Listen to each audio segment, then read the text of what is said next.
Great Expectations by Charles Dickens. Chapter 26. It fell out as Wemmick had told me it would, that I had an early opportunity of comparing my guardian's establishment with that of his cashier and clerk. My guardian was in his room, washing his hands with his scented soap, when I went into the office from Walworth, and he called me to him, and gave me the invitation for myself and friends which Wemmick had prepared me to receive. "No ceremony," he stipulated, "and no dinner dress, and say to-morrow." I asked him where we should come to, for I had no idea where he lived, and I believe it was in his general objection to make anything like an admission that he replied, "Come here, and I'll take you home with me." I embraced this opportunity of remarking that he washed his clients off as if he were a surgeon or a dentist. He had a closet in his room, fitted up for the purpose, which smelt of the scented soap like a perfumer's shop. It had an unusually large jack-towel on a roller inside the door, and he would wash his hands, and wipe them and dry them all over his towel, whenever he came in from a police court or dismissed a client from his room. When I and my friends repaired to him at 6 o'clock next day, he seemed to have been engaged on a case of a darker complexion than usual, for we found him with his head butted into this closet, not only washing his hands, but laving his face and gargling his throat. And even when he had done all that, and had gone all round the jack-towel, he took out his penknife and scraped the case out of his nails before he put his coat on. There were some people slinking about as usual when we passed out into the street, who were evidently anxious to speak with him, but there was something so conclusive in the halo of scented soap which encircled his presence, that they gave it up for that day. As we walked along westward, he was recognized ever and again by some face in the crowd of the streets, and whenever that happened he talked louder to me, but he never otherwise recognized anybody, or took notice that anybody recognized him. He conducted us to Gerrard Street, Soho, to a house on the south side of that street. Rather a stately house of its kind, but dolefully in want of painting, and with dirty windows. He took out his key and opened the door, and we all went into a stone hall, bare, gloomy, and little used. So, up a dark brown staircase into a series of 3 dark brown rooms on the first floor. There were carved garlands on the panelled walls, and as he stood among them giving us welcome, I know what kind of loops I thought they looked like. Dinner was laid in the best of these rooms. The second was his dressing-room, the third his bedroom. He told us that he held the whole house, but rarely used more of it than we saw. The table was comfortably laid, no silver in the service of course, and at the side of his chair was a capacious dumb-waiter, with a variety of bottles and decanters on it, and 4 dishes of fruit for dessert.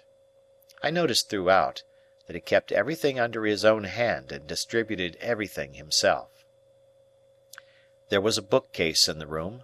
I saw from the backs of the books that they were about evidence, criminal law, criminal biography, trials, acts of Parliament, and such things. The furniture was all very solid and good, like his watch-chain. It had an official look, however, and there was nothing merely ornamental to be seen. In a corner was a little table of papers with a shaded lamp, so that he seemed to bring the office home with him in that respect too, and to wheel it out of an evening and fall to work. As he had scarcely seen my 3 companions until now, for he and I had walked together, he stood on the hearth-rug, after ringing the bell, and took a searching look at them. To my surprise he seemed at once to be principally if not solely interested in Drummle. "Pip," said he, putting his large hand on my shoulder, and moving me to the window, "I don't know one from the other. Who's the spider?" "The spider?" said I. "The blotchy, sprawly, sulky fellow." "That's Bentley Drummle," I replied. "The one with the delicate face is Startop."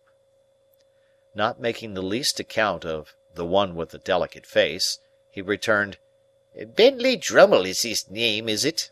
I like the look of that fellow." He immediately began to talk to Drummle, not at all deterred by his replying in his heavy reticent way, but apparently led on by it to screw discourse out of him. I was looking at the two, when there came between me and them the housekeeper, with the first dish for the table. She was a woman of about 40, I supposed, but I may have thought her younger than she was. Rather tall, of a lithe, nimble figure, extremely pale, with large faded eyes, and a quantity of streaming hair. I cannot say whether any diseased affection of the heart caused her lips to be parted as if she were panting, and her face to bear a curious expression of suddenness and flutter, but I know that I had been to see Macbeth at the theatre a night or two before, and that her face looked to me as if it were all disturbed by fiery air, like the faces I had seen rise out of the witch's cauldron. She set the dish on, touched my guardian quietly on the arm with a finger to notify that dinner was ready, and vanished. We took our seats at the round table, and my guardian kept Drummle on one side of him, while Startop sat on the other. It was a noble dish of fish that the housekeeper had put on table, and we had a joint of equally choice mutton afterwards, and then an equally choice bird. Sauces, wines, all the accessories we wanted, and all of the best, were given out by our host from his dumb-waiter, and when they had made the circuit of the table he always put them back again. Similarly, he dealt us clean plates and knives and forks for each course, and dropped those just disused into 2 baskets on the ground by his chair. No other attendant than the housekeeper appeared. She set on every dish, and I always saw in her face a face rising out of the cauldron. Years afterwards, I made a dreadful likeness of that woman, by causing a face that had no other natural resemblance to it than it derived from flowing hair to pass behind a bowl of flaming spirits in a dark room. Induced to take particular notice of the housekeeper, both by her own striking appearance and by Wemmick's preparation, I observed that whenever she was in the room she kept her eyes attentively on my guardian, and that she would remove her hands from any dish she put before him, hesitatingly, as if she dreaded his calling her back, and wanted him to speak when she was nigh, if he had anything to say.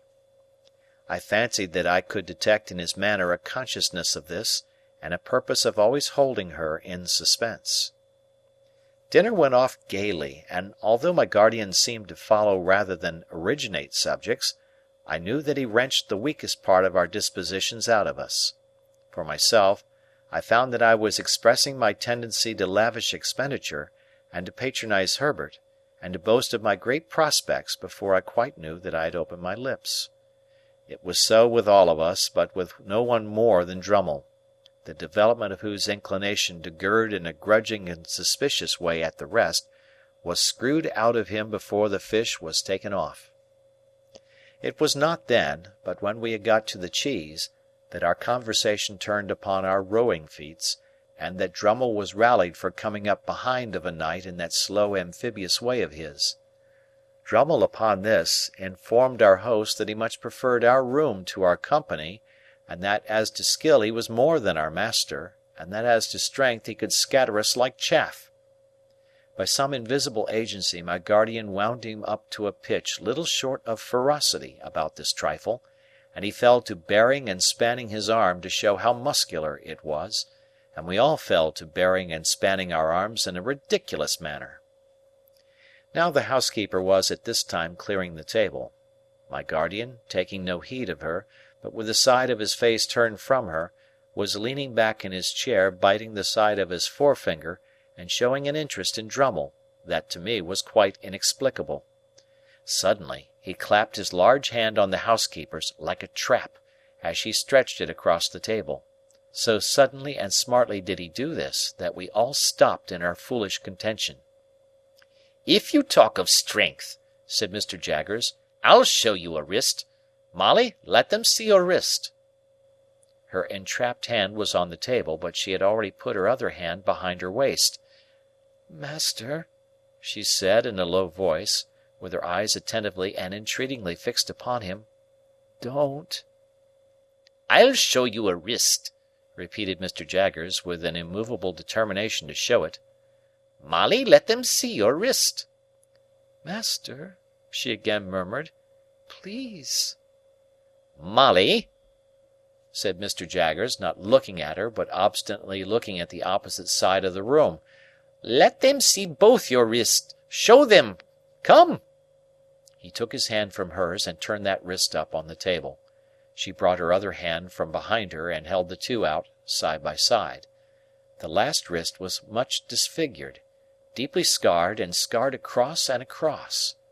When she held her hands out she took her eyes from Mr. Jaggers and turned them watchfully on every one of the rest of us in succession. "There's power here," said Mr. Jaggers, coolly tracing out the sinews with his forefinger. "Very few men have the power of wrist that this woman has. It's remarkable what mere force of grip there is in these hands. I have had occasion to notice many hands, but I never saw stronger in that respect, man's or woman's, than these." While he said these words in a leisurely, critical style, she continued to look at every one of us in regular succession as we sat. The moment he ceased, she looked at him again. "That'll do, Molly," said Mr. Jaggers, giving her a slight nod. "You have been admired and can go." She withdrew her hands and went out of the room, and Mr. Jaggers, putting the decanters on from his dumb-waiter, filled his glass and passed round the wine.